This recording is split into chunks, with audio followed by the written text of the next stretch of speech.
They did a Smackdown, Brian. Do you remember that? I'm trying to look at my notes here. We covered everything else, so I can get rid of that, because now we got to talk about Smackdown in Salt Lake City. Well, we at least have to talk about that main event. That was really the main event segment, not the main event match. The main event segment. There's never a match for a main event, Brian. Come on now. For heaven's sake, what kind of operation are they running here? Like we said, all their top guys have to do is come out and talk about wanting to wrestle, and the people are jumping up and down and chanting. And over on the other side of the street, these guys are attempting to paralyze each other, and people are yawning and catching flies in their mouth. And this was another example on the November 22nd edition, A Dark Day in American History, not because of this show, but it couldn't help. But all they had to do was start out at the opening with Solo and his bloodline and Bronson Reed going to the ring. And there were the OTC chants from the crowd and everything, and big boos when Solo wanted to get acknowledged. And the only information they had to impart was that they were 1 week from War Games and we're ready, but Roman Reigns isn't, because he's not even here yet tonight. And by the end of the night, Roman Reigns needs to come out here and surrender and just and acknowledge me, and just no, we're not going to have this fight. We're giving up. And that was it. So now we know we got to wait till some point later tonight to find out what Roman's answer is, and they're going to give us some matches in the middle and, whatever else is going on.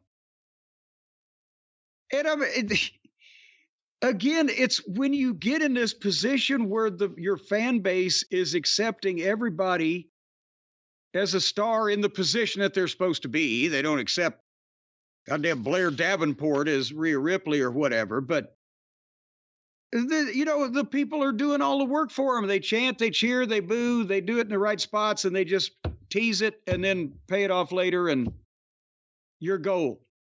And these other fuckers are running people down with fucking cars and buses, and the people don't give a shit because it's a big fucking mess. Have I made that point? Maybe I need a big fucking bus. Well, anyway, and then the wrestling portion of the program opened with a three-way for a potential shot at the new U.S. women's title with Bianca versus Chelsea versus Blair Davenport. And Bianca was looking good when suddenly on screen in the garage, there was Jade Cargill laying on the hood of a car, splayed out like she had jumped out of a building like a stockbroker in October of 1929. And Bianca was conflicted. Wait a minute, should I stay in this match or should I run and see who ran my fucking friend over the car? And finally, she decided to fucking go back there. And then they continued the match and Chelsea won. And we were a half an hour into the proceedings at that point. And then in the back, Bianca got in the ambulance with Jade, and they said the word hospital again, I'll have you know. Did you hear that? I did. They said it right out. I thought that was one of the 7 words you couldn't say on television. But it's a new day. Under Vince. That's right. What'd you think of Jade laid out on the car, the way they handled it? Apparently she really is injured. Oh, are you kidding? She's really injured. She's going to be out for a few months, and this is their way of handling What the fuck happened to her? I don't know. All this shit they've been building in the Survivor Series, and her and Bianca as the female equivalent of Animal and Hawk, and you remember when people used to not get hurt doing this? Yeah. And well, now somebody's going to take me to task for that. You remember when people didn't get hurt nearly this often doing this? Take 2. So anyway, speaking of ribbing the fans, LA Knight then wrestled Pablo Escobar. And because now that he's gotten away from the other guys, here he is with this guy.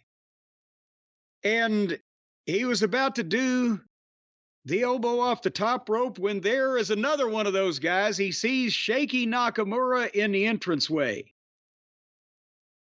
And that allowed Escobar to take over for a second and hit a frog splash and go for his finish. And then LA Knight just said, fucking turned around, BFT 1, 2, 3. And then Shaky came in and beat up LA Knight and run him into the post about 3 times and walked out. And my thoughts on Shaky are well known.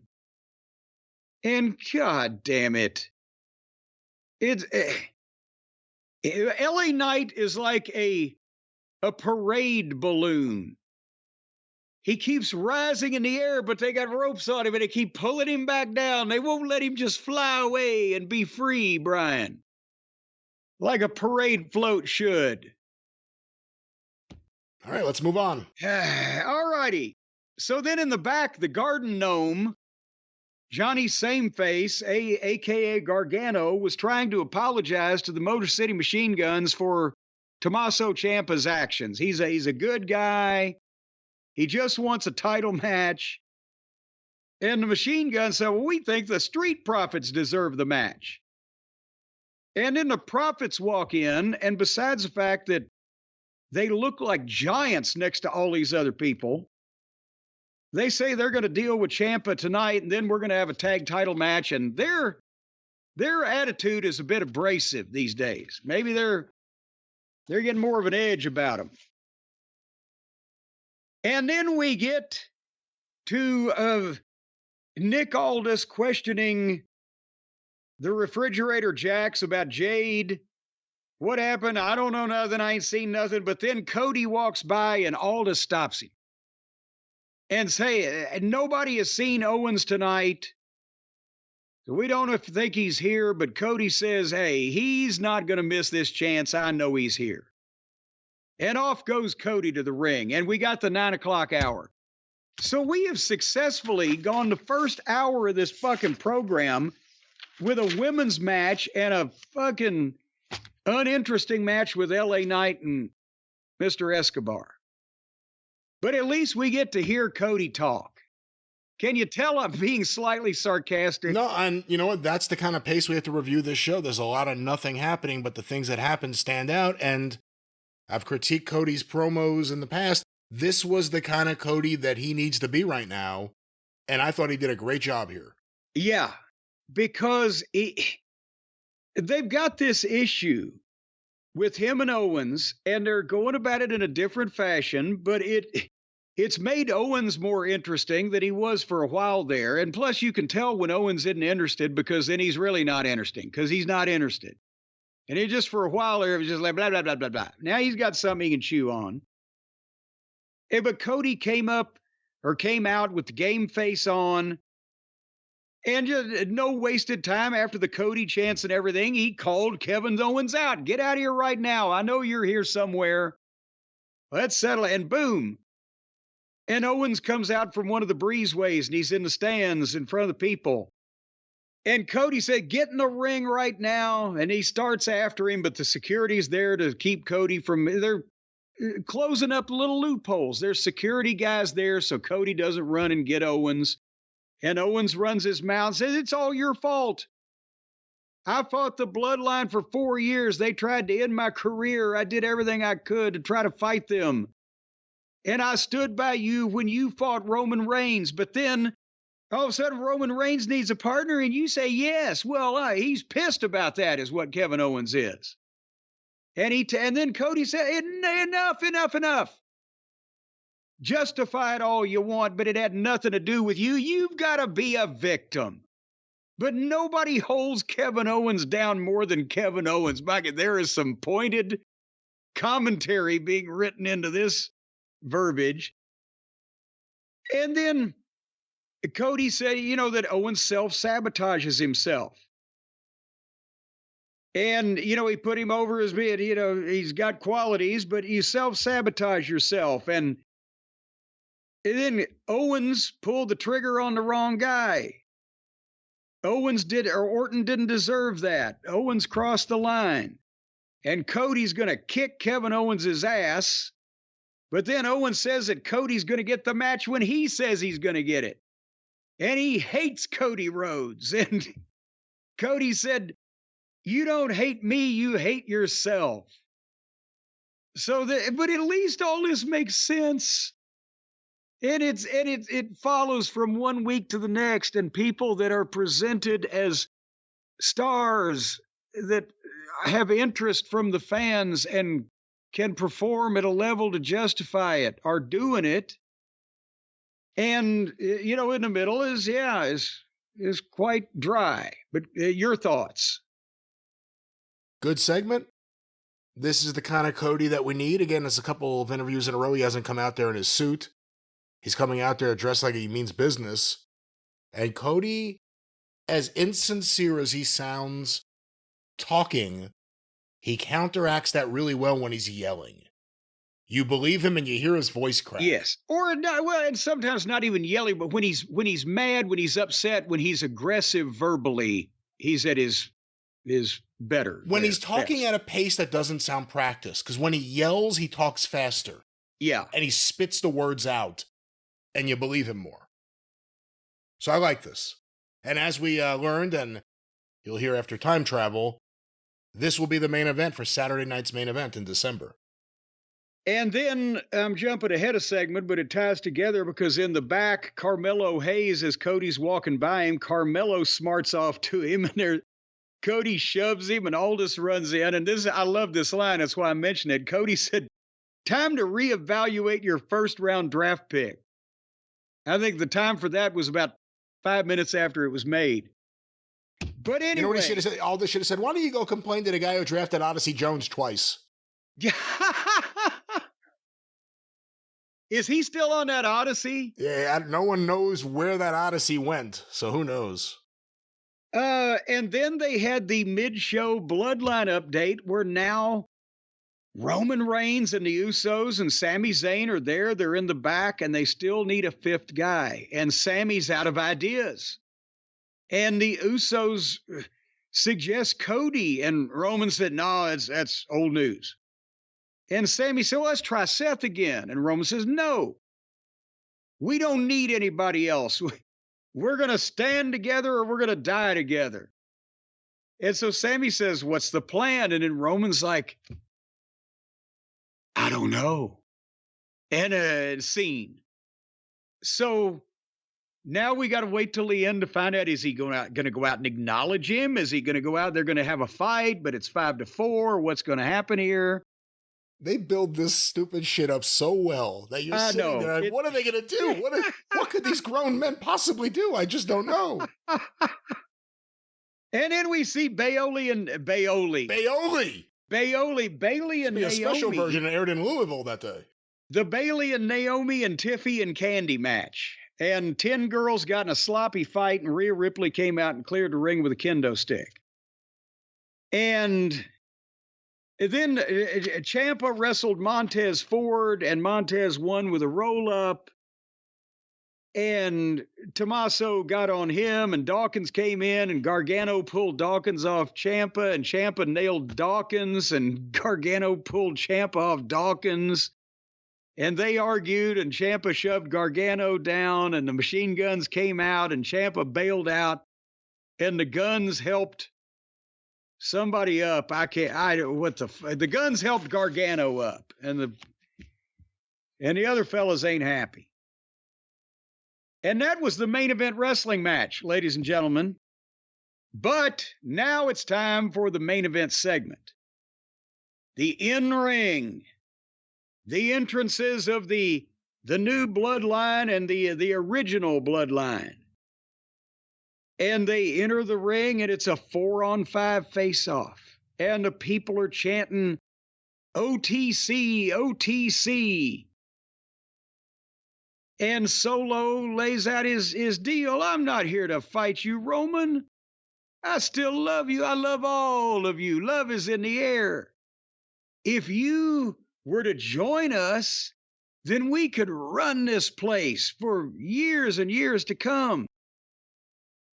But you don't have a fifth man or a wise man.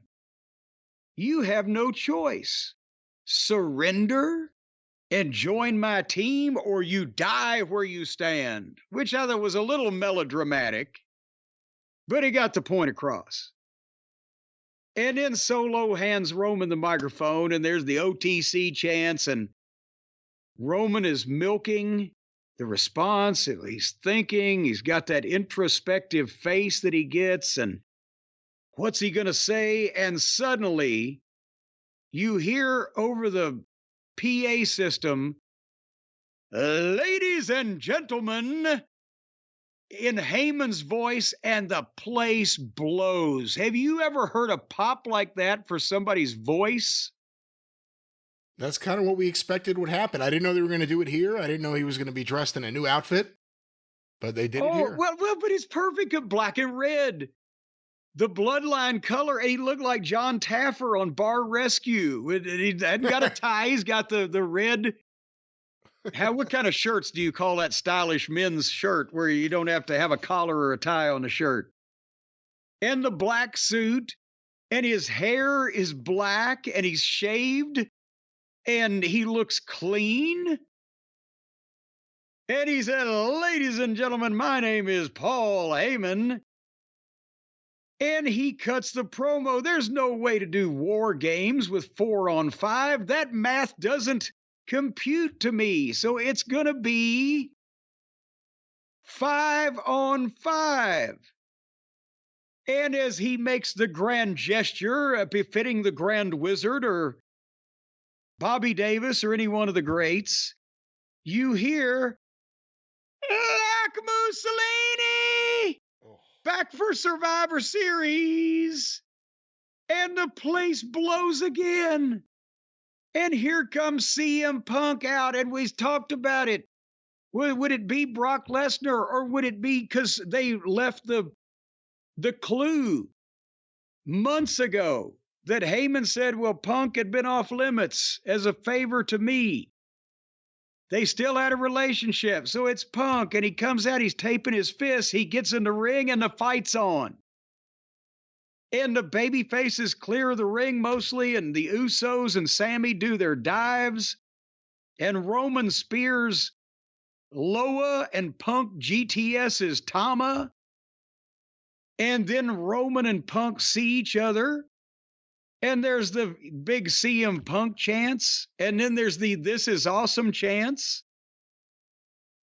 and all Roman and Punk had to do was stare at each other, and they're not on mic, but you can see Punk signal, it's not for me, it's not me and you for you, it's I'm here for him, point at Paul. And they're off the air, and the Punk's the fifth man. This is millions of dollars they're generating with a goddamn single segment on television. And again, the universe around the bloodline only grows. If Brock ever is going to come back and have any involvement with it, that's down the road. That's not here. Punk coming out there, the way he came out there, doing the tape on his hands as he was aggressively walking towards the ring and then just going right into the fight was perfect. Yeah, because he didn't need to say anything. Yeah, no, but but that rarely happens where you get the big pop for someone coming out there and then they don't just milk it. They don't take their time.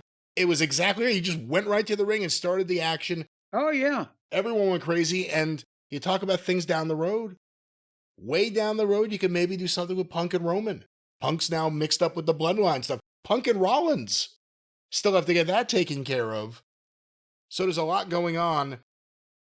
And again, there's still other family members that have been signed. And Rollins could tell Punk at some time, well, yeah, they came to you when I turned them down. And I mean, they've got matches after matches that they can book, or combinations or whatever that they can work now. And again, we're now a little over a month away from John Cena coming back and WrestleMania season starting. Good Lord. They're getting the most out of the least, which has always been a Heyman trait. But I think the company as a whole has adopted it. But that philosophy has never been more successful. There's never been more proven results that it actually really does work. Well, what do you think the odds are now on Survivor Series there, Brian? Who do you think? Is it going to be the bloodline or the mudline? Is it going to be, who's it going to be? Are the good guys going to win out, or is this just another chapter in the morality play before the eventual conclusion of this sometime in the future? What's the odds? Who you betting on? Oh boy, I really don't know, because I don't know who's going to get the win. You'd almost think Solo, I should say. You'd almost think Solo's team has to win just because they need a win more than Roman's team does. Yeah. Roman's team can keep losing and you'll still wait for them to win. It's the babyface chasing the world champion. So I think I'd put my money on the current bloodline. Well, I think the new ones, because they're both current. They're both happening now. But the newest ones. The newest one with the Tonga brothers. Well, in that case, we're going to go right now and download the DraftKings Casino app. Folks, I'll tell you what, they will take your money on just about anything. Well, they won't take your money. They'll take your bets. Yeah, they'll take your money, too, if you don't bet right. But they will take wagers, is what I'm trying to say, because it's the most wonderful time of the year, holidays on the house at DraftKings Casino. And with this season's offerings, you're going to unwrap everything on your list, exclusive games, huge jackpots, exciting rewards, the potential of possibly a stripper coming over for New Year's Eve. There's all kinds of things here that could be possible. Not with DraftKings, of course. All those things are possible with your own money on your own time. But with DraftKings Casino, what's possible is you could possibly win and have a good time. Yes, a very good time. Your cookies will be by the fireplace because DraftKings is offering a warm welcome to new players with $100 instantly in casino credits with just a $10 wager. Plus, everybody can get in on the action with a holiday reward every week. You don't even have to be a new customer for that. So, if you sign up with the code Cornette, the holiday cheer is here. Only on DraftKings Casino. Sign up now with the code Cornette. $100 instantly in casino credits with a $10 wager. And I'll wager that's a good deal. That's right. Of course, the crown is yours, but we have someone here I would wager he has something to say to inform the listeners about information. Let's go to him now. Gambling problem? Call 1-800-GAMBLER. In Connecticut, help is available for problem gambling. Call 888-789-7777 or visit ccpg.org. Please play responsibly. 21 and over. Physically present in Connecticut, Michigan, New Jersey, Pennsylvania, West Virginia only. Void in Ontario. Eligibility restrictions apply. New customers only. Opt-in required. Casino credits are non-withdrawable and expire in 168 hours. Terms at casino.draftkings.com/promos. All right. Void in Ontario. Well, I hope that in Ontario, can Jace get in on this? I don't know. Void in Ontario, I believe, was the name of Greg Oliver's memoir about his years as a punk rocker. I read that book. It was actually hanging in a truck stop bathroom in Hershey, Pennsylvania. Well, of but course, nevertheless. That's right. DraftKings Casino, yes. The crown is yours.